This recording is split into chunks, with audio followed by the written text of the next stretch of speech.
Salam, brothers, teachers, and respected elders. I would like to begin by extending a warm welcome to everyone who's present here.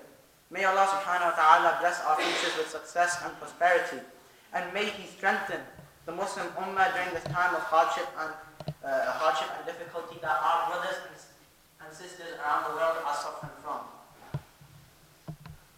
Today, I hope to focus on an issue which affects us all and is becoming increasingly important, especially as we consider the events happening around us in the world, in places such as Burma, Palestine, and many more.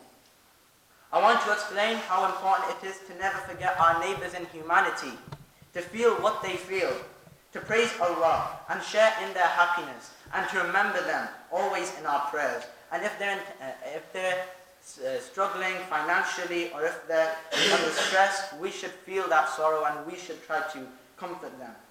As Muslims, we are part of the largest and most diverse community on earth, and we should be proud of our identity.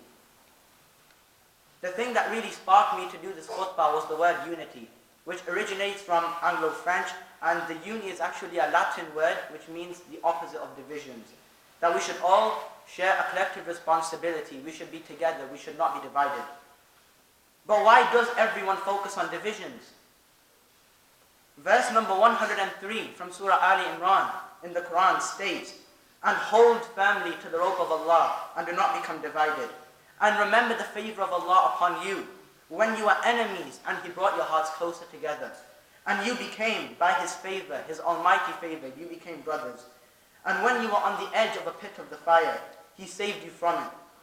Thus does Allah not make clear to you His verses that you may be guided."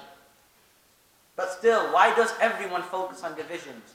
As I look around the room, I see people from different backgrounds, different races, who speak different languages, enjoy different foods, and study different subjects.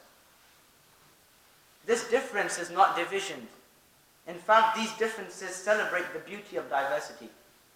Apart from sharing the fundamental biological features that make us human, we are unique in the sense that we all think differently, we see differently, and we speak differently. However, despite all this, for a Muslim, it's a great blessing that we are all united by our common belief in the Shahada and the Islamic principles that are associated with it. Every Muslim believes that Allah subhanahu wa ta'ala is the one and only God, and that Muhammad sallallahu alayhi wa sallam is the last and final messenger. This declaration of faith and our duties as a result of this, such as praying 5 times every day, giving zakah, charity, all in the name of God, unites us and makes us part of the ummah of Muhammad sallallahu alayhi wa sallam. But we must remember that we are all part of the thread that makes up the human fabric. The Muslim ummah has enjoyed periods of greatness where Muslims in Asia were at the forefront of scientific, mathematical, and medical knowledge. At this time, most of Western Europe was trapped in what is known as the Middle or Dark Ages. And yet the Muslims before us, who prayed 5 times every day like we do today, were creating buildings of learning and worship that will stand magnificently today. Have many of you heard of the word algebra? Have you ever thought to yourselves, where does this word come from? Algebra. Ignorant people, I think you should go and search this, and I'm sure you'll be amazed. This period is regarded by scholars as the Islamic Golden Age. And alhamdulillah, it lasted for thousands of years. But what broke this level of excellence, this level of magnificence? It's divisions, dangerous divisions, tiny divisions, divisions small, like cracks on a wall. If we read the news today, we soon realize that as Muslims, we are far from this golden age. Although Islam has grown and is now, alhamdulillah, the fastest growing religion in the world, there are thousands of people who have lost their lives in Syria, Libya, Palestine, Burma, and elsewhere. As I speak, there are children in prison for simply throwing stones at armed soldiers. There are children in Africa who are starving, and children in this country who are being bullied for their beliefs. Brothers and respected elders, I believe that the brotherhood that exists between us is weak and could be much stronger, as is evident about the humanitarian crisis that we see today in Asia and in Africa and in other parts of the world. The Prophet Muhammad sallallahu alaihi wasallam once reported in a hadith, the Muslim ummah is like one body. If the eye is in pain, and if the head is in pain, then the whole body is in pain. From this hadith, we should try to imagine that the entire Muslim ummah is one body. Like a human body contains different types of cells in different numbers, the Muslim ummah too is made up of different people in different numbers, from different nationalities, from different backgrounds, in different parts of the world. The different cells in the body work together to keep the body free and healthy of disease. And this is what we as an ummah should aim for. We should work together to keep the ummah, this body, free and healthy and strong. Furthermore, our teachings confirm that regardless of color or nationality or gender, we should be united, and in the event that some part of the world is in distress, we should feel that pain as well. An example of this is the suffering of our neighbors in humanity who are in places such as Burma. As we read about their pains, we should remember them in our du'as and share in their pain as well. The same also applies for happiness. If we see that a certain group of people is happy or they are celebrating, then what is stopping us from sharing that same happiness? We must remember that we belong to the body of humanity, where any injustice, any wrong, any suffering should motivate us to address some wrongdoings. In this present age, as Muslims, we face the threat of Islamophobia from lots of groups around the world. Our brothers and sisters are being oppressed without rights that we take for granted in this country. In other places, our neighbors are starving and they are sleeping hungry. Linking back to the hadith, in the body that represents the ummah, there are currently multiple regions in the world that are in pain.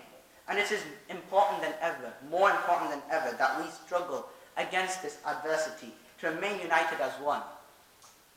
But unfortunately, religion also is used by many people to create divisions, to create an us and them ideology.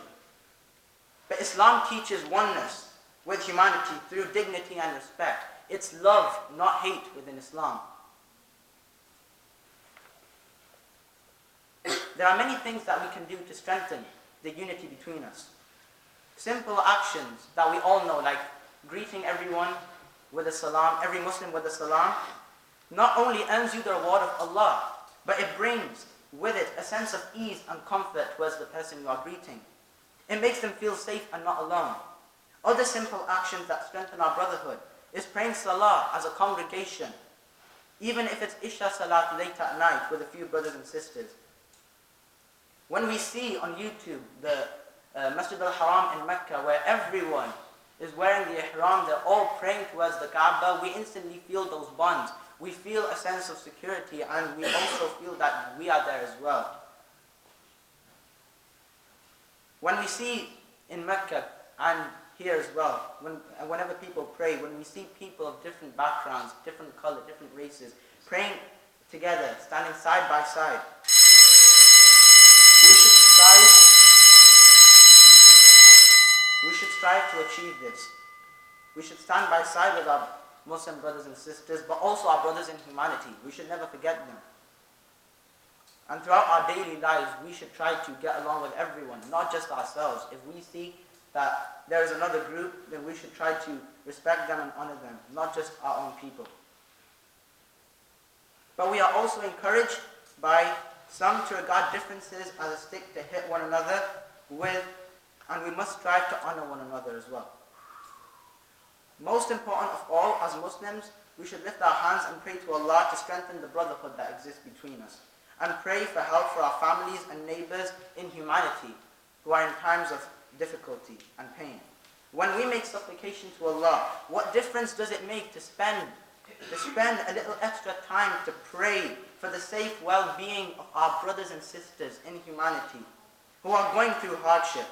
We as a Muslim youth must also remember that all people in difficulty enjoin good towards others.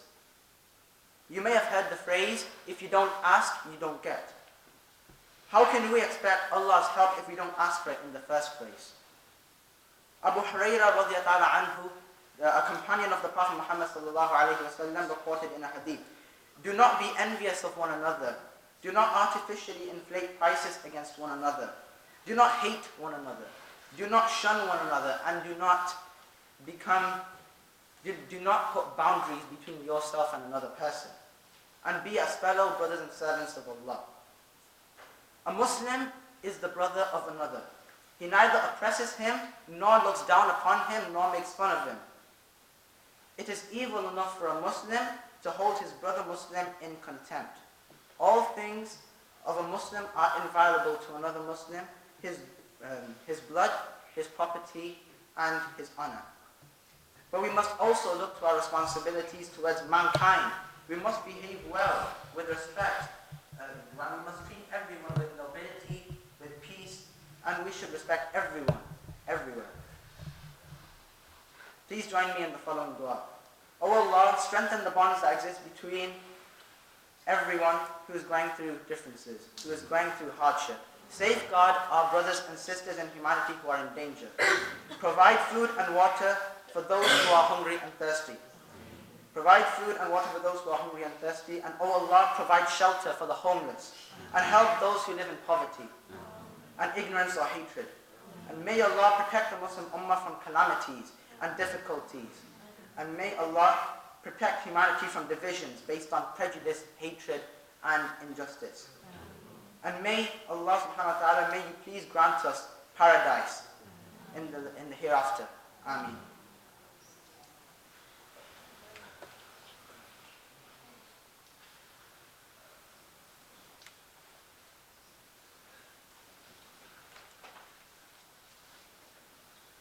الحمد لله يستعينه واستغفره ونعوذ بالله من شرور أنفسنا من يهده الله فلا مضل له ومن يضلل فلا هادي له وأشهد أن لا إله إلا الله وحده لا شريك له وأشهد أن محمدا عبده ورسوله أرسله بالحق بشيرا ونذيرا بين يدي الساعة من يطع الله ورسوله فقد رشد ومن يعصهما فإنه لا يضر إلا نفسه ولا يضر الله شيئا أعوذ بالله من الشيطان الرجيم إن الله وملائكته يصلون على النبي يا أيها الذين آمنوا صلوا عليه وسلموا تسليما اللهم صل على محمد عبدك ورسولك وصل على المؤمنين والمؤمنات والمسلمين والمسلمات وبارك على محمد وأزواجه وذريته اللهم آتنا في الدنيا حسنة وفي الآخرة حسنة وقنا عذاب النار عباد الله إن الله يأمر بالعدل والإحسان وإيتاء ذي القربى وينهى عن الفحشاء والمنكر والبغي يعظكم لعلكم تذكرون وأقيموا الصلاة